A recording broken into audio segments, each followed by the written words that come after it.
Chapter close করে দিয়েছি বলে মন্তব্য করেছেন হাসনাত আব্দুল্লাহ। জুলাই ঘোষণাপত্র সংবিধানের চতুর্থ তফসিলে অন্তর্ভুক্ত করার পক্ষে বিএনপি। সংস্কারের নামে জনগণকে বিভ্রান্ত না করে দ্রুত নির্বাচনের দাবি রিজভীর। পিআর পদ্ধতি নিয়ে মুখোমুখি অবস্থান উদ্বেগজনক মন্তব্য করেছেন মামুনুল হক। সেপটিক ট্যাঙ্ক থেকে মিলল ফায়ার সার্ভিসের গাভী। এতক্ষণ শুনছিলেন সংবাদ শিরোনাম, এবারে বিস্তারিত। যশোরের বাঘারপাড়ায় জাতীয় নাগরিক পার্টির সংক্ষিপ্ত পথসভা অনুষ্ঠিত হয়েছে। বৃহস্পতিবার রাত 8টার দিকে এনসিপি নেতৃবৃন্দ বাঘারপাড়া উপজেলা সদরে পৌঁছান।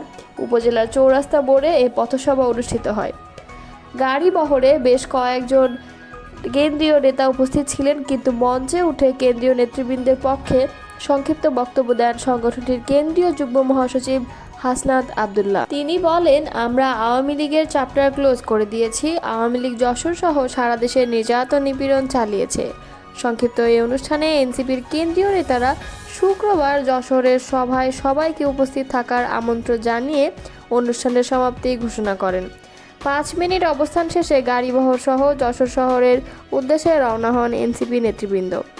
শুক্রবার দুপুরে যশোর শহরের কেন্দ্রীয় ঈদগাহের পাশে পথসভা অনুষ্ঠিত হবে এনসিপির উদ্যোগে। দেশের বিভিন্ন অঞ্চলে টানা বৃষ্টিপাতে সৃষ্ট ভয়াবহ বন্যায় বিপর্যস্ত মানুষের পাশে দাঁড়ানোর আহ্বান জানিয়েছেন বাংলাদেশের জামায়াতে ইসলামের আমির ডক্টর শফিকুর রহমান।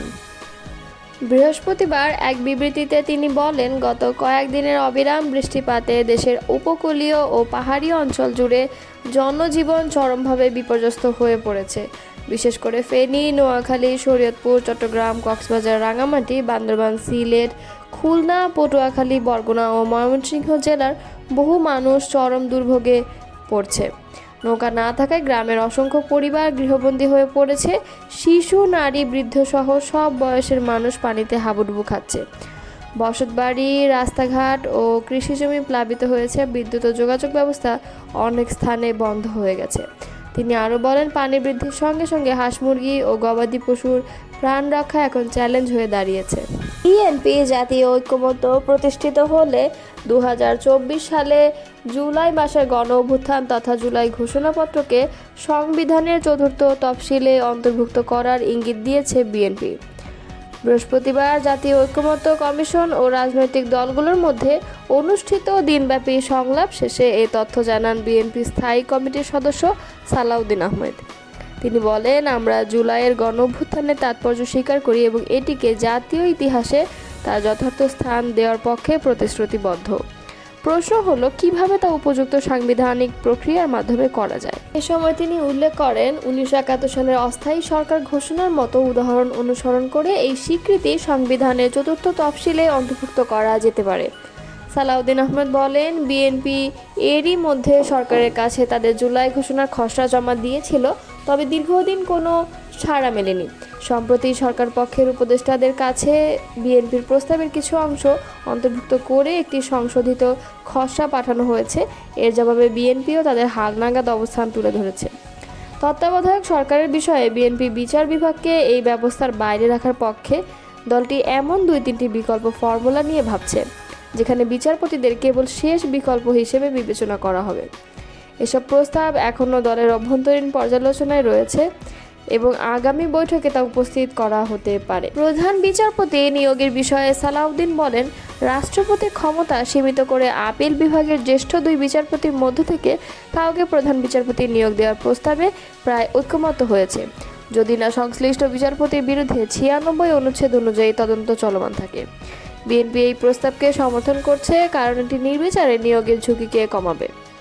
জরুরি অবস্থা সংক্রান্ত বিধান নিয়ে তিনি বলেন, 141 খ এবং 141 গ অনুচ্ছেদ সংস্কারের ব্যাপারে রাজনৈতিক দলগুলোর মধ্যে ব্যাপক ঐকমত্য হয়েছে যেন এই ক্ষমতা রাজনৈতিক উদ্দেশ্যে ব্যবহার করা না যায়। অভ্যন্তরীণ গোলযোগ শব্দটি যুক্তিসঙ্গত ভিত্তি হিসেবে সরিয়ে দেওয়া এবং তার বদলে সাংবিধানিক সংকট, মহামারী ও প্রাকৃতিক দুর্যোগের মতো কারণ অন্তর্ভুক্ত করার প্রস্তাব এসেছে। আরও একটি প্রস্তাব হলো প্রধানমন্ত্রী এককভাবে নয় বরং পূর্ণ মন্ত্রিসভার অনুমোদনের মাধ্যমে জরুরি অবস্থা জারির বিধান নিশ্চিত করা। সবচেয়ে গুরুত্বপূর্ণ হলো রাজনৈতিক দলগুলো একমত যে জরুরি অবস্থার মধ্যেও কিছু মৌলিক অধিকার, বিশেষ করে জীবনের অধিকার এবং নির্যাতন থেকে সুরক্ষা অবিচ্ছেদ্য থাকা উচিত। বিএনপি প্রস্তাব করেছে এসব অধিকার সংরক্ষিত থাকবে, তবে যদি সংশ্লিষ্ট ব্যক্তি ৪৭ অনুচ্ছেদ অনুযায়ী যুদ্ধাপরাধ এবং গণহত্যার অভিযোগে অভিযুক্ত হন তাহলে ব্যতিক্রম প্রযোজ্য হতে পারে, বলেন বিএনপির এই নেতা। সংস্কারের নামে জনগণকে বিভ্রান্ত না করে দ্রুত নির্বাচনের দাবি জানিয়েছেন বিএনপি সিনিয়র যুগ্ম মহাসচিব রুহুল কবির রিজভী। শুক্রবার সকালে রাজধানীর নয়াপল্টনে দলের কেন্দ্রীয় কার্যালয়ের সামনে এক দোয়া মাহফিলে এসব কথা জানান তিনি। রিজভী বলেন, এখনও ফ্যাসিবাদের দোসররা রাষ্ট্রের গুরুত্বপূর্ণ দায়িত্বে রয়েছেন, যারা সুযোগ পেলেই আবারও ফুঁসে উঠবে।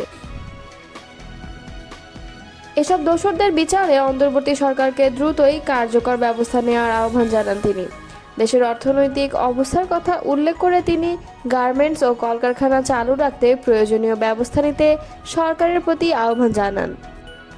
বিএনপি সংস্কার বিরোধী নয় জানিয়ে তিনি আরও বলেন, বিএনপি চায় সুষ্ঠু নির্বাচনের মাধ্যমে ক্ষমতার পরিবর্তন ও গণতন্ত্রের পুনঃপ্রতিষ্ঠা। বাংলাদেশ খেলাফত মজলিসের আমির মামুনুল হক বলেছেন, পিআর পদ্ধতি নিয়ে বড় দুই রাজনৈতিক দলের মুখোমুখি অবস্থান উদ্বেগজনক।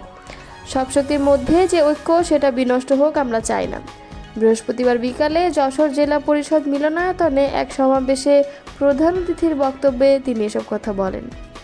শাপলা চত্বরে গণহত্যা, পিলখানা হত্যাকাণ্ড, বৈষম্য বিরোধী আন্দোলনে গণহত্যার বিচার দাবিতে এ সমাবেশ হয়।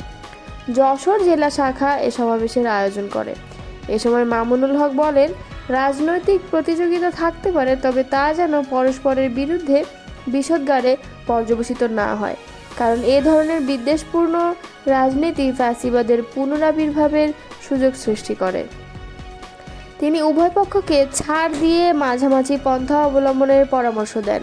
তিনি বলেন, দেশের চলমান নির্বাচন ব্যবস্থায় ভয়ানক ফাঁক রয়েছে।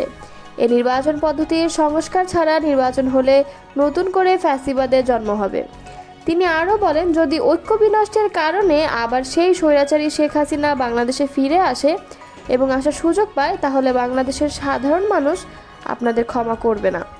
মামুনুল হক আরও বলেন, বাংলাদেশের বিরুদ্ধে যে কোনো ষড়যন্ত্র, যে কোনো পরিকল্পনা আমরা প্রয়োজনে রাজপথে রক্ত দিয়ে রুখে দেব। তিনি বলেন, জুলাই অভ্যুত্থানের 1 বছর পূর্ণ হলেও জুলাই ঘোষণাপত্র আজও ঘোষণা হয়নি, যার দায় বর্তমান সরকারের। তিনি এ মাসের মধ্যে জুলাই ঘোষণাপত্র প্রকাশের দাবি জানান। বাংলাদেশ খেলাফত মজলিসের যশোর জেলা সভাপতি আব্দুল মান্নানের সভাপতিত্বে সমাবেশে যুগ্ম মহাসচিব আতাউল্লাহ আমিন, সাংগঠনিক সম্পাদক নিয়ামতুল্লাহ এবং প্রশিক্ষণ সম্পাদক জহিরুল ইসলাম প্রমুখ বক্তব্য দেন।